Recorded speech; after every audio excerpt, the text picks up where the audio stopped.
February was a less than stellar month for the S&P 500 as the index fell roughly 1.5%. The selling pressures primarily happened over the past week or two of the month, and investors can get unsettled and start to wonder whether a deeper sell-off is forthcoming, and that could lead them to make some emotional decisions. Sometimes your best bet is to just step away and allow the market to go through its cycles. I understand that seeing big losses in your portfolio in a short period of time can be frightening, but everything we have seen thus far isn't all that surprising. Dating back to 1928, February has historically been the second worst performing month of the year, trailing only September. No, the apocalypse isn't happening as some YouTubers might want to suggest, or maybe they're just farming for some views. But for me on this channel, I like to focus on facts, not just focusing to look for some clicks. I'm looking to help you, the retail investor. And the first thing to note is the fact that the S&P 500 is a market cap weighted index. So the largest companies out there carry the most weight. When we're talking about the Mag 7, most of those companies are at the top of the S&P 500. They include the likes of Nvidia, Microsoft, Apple, Tesla, Meta, Amazon, and Alphabet. I just showed you a chart of the S&P 500 for the month. Now let's take a look at just the Mag 7. And you can look at an ETF known as MAGS, M-A-G-S. As you can see, it is down 8%. So what's happening here is the fact that a lot of investors and big money investors are taking profits, and in addition to that, looking to diversify their portfolio. They've been heavy in the Mag 7 stocks for a number of years now, and many of those stocks are up a massive amount. So taking a little off the table makes a ton of sense. And also, what have we seen over a long period of time?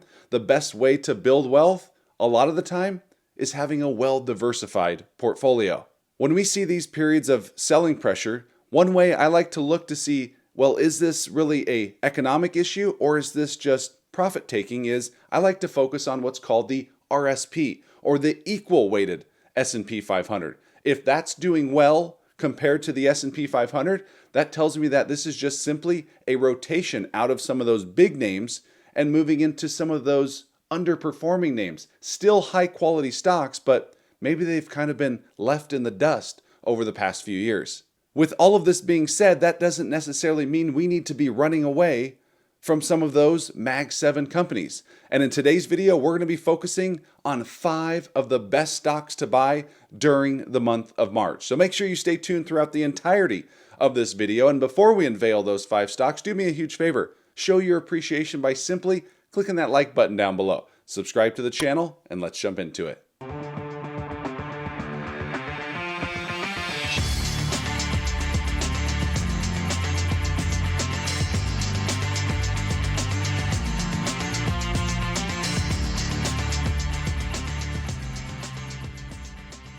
Hey everyone, Mark Roussin here, back for another video. As always, I'm a CPA and not a financial advisor, so please do not take this as financial advice.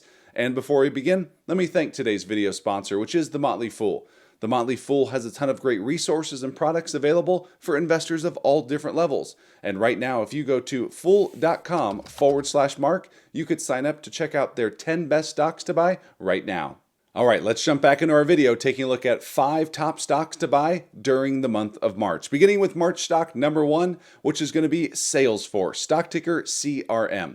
Now, when it comes to Salesforce, they are a software technology company. And when we're thinking about AI, which has been the talk of the town for the past year plus, a lot of that first stage of AI has been centered around chips and infrastructure. Now, I think that's still going to continue to go on for quite some time, but that second stage is going to be focused on software. And companies are going to be asking themselves, how can I utilize AI to save more money? And I believe that's going to be done through software, systems like Salesforce. The company currently has a market cap of $285 billion. Over the past 12 months, shares are down 1%. Year to date, though, they're down 11%. And the past month has been the worst, as shares of CRM are down 17% in the month of February. So this is a stock that hasn't had a great year in 2025 and didn't have a great month during February. So what happened in February? Well, the company reported its latest earnings results. During this month is when many large companies report their latest earnings results for the end of 2024, and Salesforce was one of them. When you're looking at the earnings, they weren't all that bad. The issue was the guidance. And again, I say it often, when it comes to investing, it's less about what you did for me and more about what you're going to do for me. So again, it was the guidance that had investors a little troubled. And I believe these are great opportunities, especially in high quality companies. After all, Salesforce is historically a company that beats analyst expectations. As you can see here, over the past decade, the company only missed on annual expectations compared to actual results one time. Looking here at the chart, this may be one that you'll be a little bit more patient on, as it recently broke its 200-day moving average, making $290 per share really the next level of support before falling down closer to $270, which would be a great spot to add shares of CRM. When it comes to analysts, they continue to be upbeat on the stock, giving CRM an average 12-month price target of $378 per share, implying nearly 30% upside from current levels. Out of the 34 analysts that cover the stock, only 2 have a sell rating. And that leads us to March stock number 2, which is going to be Amazon, stock ticker AMZN. You've heard me talk about Amazon over the past year in a position that I would like to increase in my portfolio. One of the last key videos that I did on Amazon was when I called it my top stock pick for the next year. At that point, Amazon was trading around $170 per share. I loved everything about the valuation at that price point. From that video on, the stock climbed up over $240 per share. Now, at those levels, valuation wasn't all that intriguing. Now, I wasn't selling, but I certainly wasn't buying. Now, in the past month, with shares falling off, we may be getting another opportunity to buy. The company currently has a market cap of $2.2 trillion, making it one of the largest companies on the market. And over the past 12 months, shares are up 22%. Year to date, though, down 3%. And in the past month alone, shares are down 11%. So again, the company got off to a decent start in 2025, but then came along the month of February. And again, what happened? They issued their earnings, which the earnings were again pretty solid. The problem was the lack of guidance that was below analysts' expectations, at least to start the year. But what you'll see is going to be a common theme through all 5 stocks that we're looking at here today. And it's common year in and year out. With that first quarter of a new year, especially with a new presidency underway, you want to be a little bit more conservative. So it's an ability to kind of sandbag. So you'll see a lot of companies fall under the guidance expectations from analysts. But when it comes to a buy price for me, I love everything about that $200 level. So instead of just sitting around and waiting for that $200 level, I'm utilizing options. So I'm getting paid to wait to buy a stock that I want to buy at a price that I want to buy it at. And if you're ever interested in options, then definitely check out my Options Edge Plus service. This is a subscription within my Stock Investors Edge newsletter, where we have a Discord that I post my option plays to and where we regularly discuss option opportunities and education. Check out the link down in the description below where you can see this very Amazon option play that I discussed in this video today. Getting back to my Amazon play here, at one point during the month of February, Amazon had a streak of 6 straight days of selling pressures. They were thankfully able to snap that, but again, I would be happy with lower prices when it comes to Amazon. What happened? Again, they reported their latest earnings, which again, I believe were quite solid. What was the problem for investors? It was the soft guidance. Another theme that you're seeing 2 straight stocks in a row. If you think about it, it makes total sense, especially after the past 2 years that we've seen in many of these high-flying companies. Management teams don't want to set the bar all that high, and they love throughout the year to increase guidance. So why would I put guidance at a super high level that we won't be able to increase? Management teams love to increase guidance throughout the year. Looking here at the chart, we can see the stock has an RSI right around 30, indicating an oversold stock. And that $200 level looking like a great spot to enter, as we have had that being previous resistance back last year, which turned into support later in the back half of the year. And on top of that, the 200-day moving average is sitting right around that same $200 level.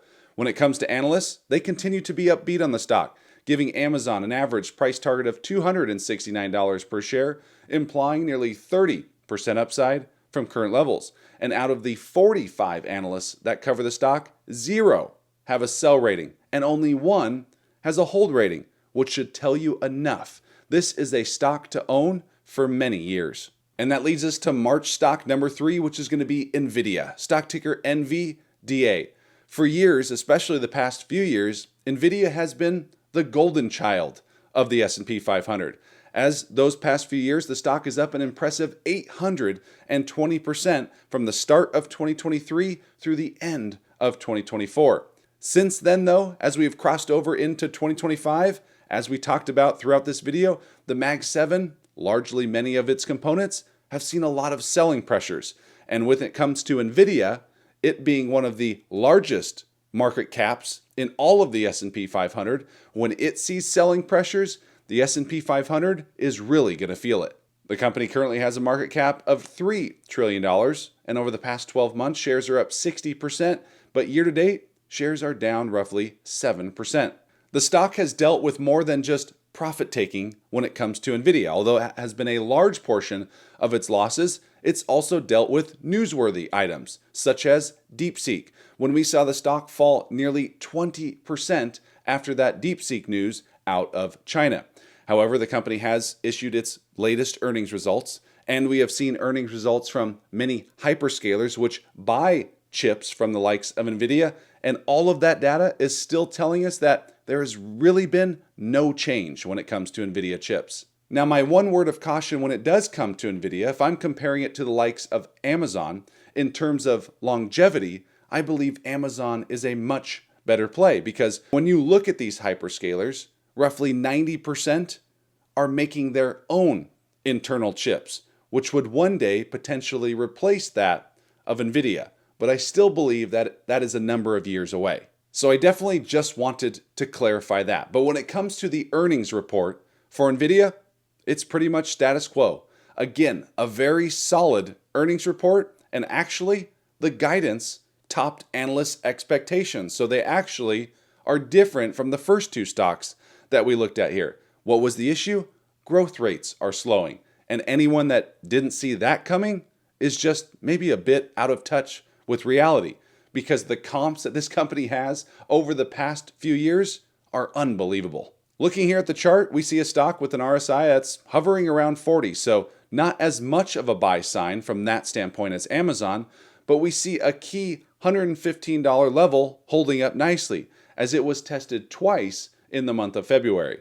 Now, if that level does not hold, it could spell some near-term trouble for the stock, as this is a company that, or a stock, that could fall closer to $100 per share. When it comes to analysts, they have not shied away from their bullishness on NVIDIA, giving them an average 12-month price target of nearly $180 per share, implying an impressive 40+% upside from current levels.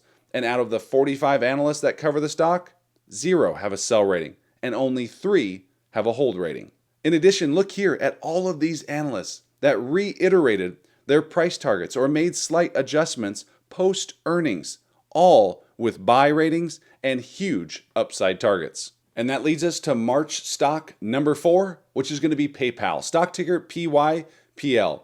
Now let's move away from some of those mega cap stocks, and let's move into the financial sector, which I believe is a must-own sector under a Trump presidency.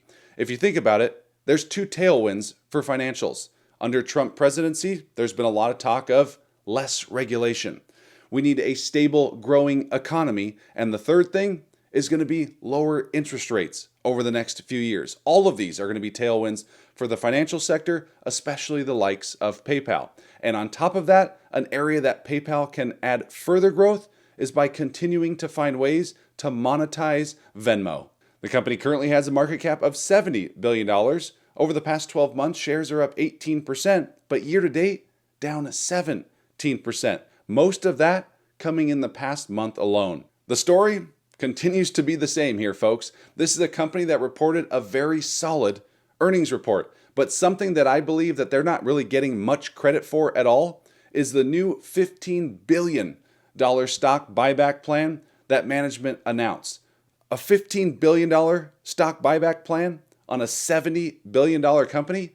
That's roughly more than 20% of the current market cap. This is management passing on earnings in a different way. There's two primary ways to pay back investors: via dividends or stock buybacks. So this could have huge potential in the next few years. Looking here at the chart, this one is looking quite juicy if it can hold up.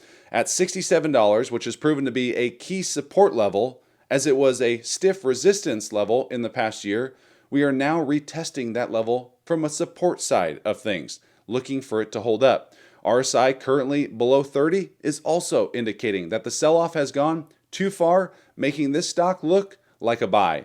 Analysts agree in a big way, giving the stock an average 12-month price target of $95 per share, implying 34% upside from current levels. Out of the 19 analysts that cover the stock, 0 have a sell rating. And finally, March stock number 5, which is going to be Merck, stock ticker MRK. Now, Merck is a carryover from our last month's stock picks, and this is one that just makes total sense from a valuation perspective. Towards the end of the month, we did start to see a bit of a turnaround when it comes to Merck, as they saw 6 consecutive green days before that was snapped towards the end of the month. The company currently has a market cap of $233 billion. Over the past 12 months, shares are down 28%, and year to date, they are down 7%. Merck has been a key staple within the healthcare sector, and they have one of the best performing drugs in all the world with Keytruda. Now, what are some of the concerns when it comes to Merck? It's going to be the patent expiration of Keytruda, which again isn't until 2028.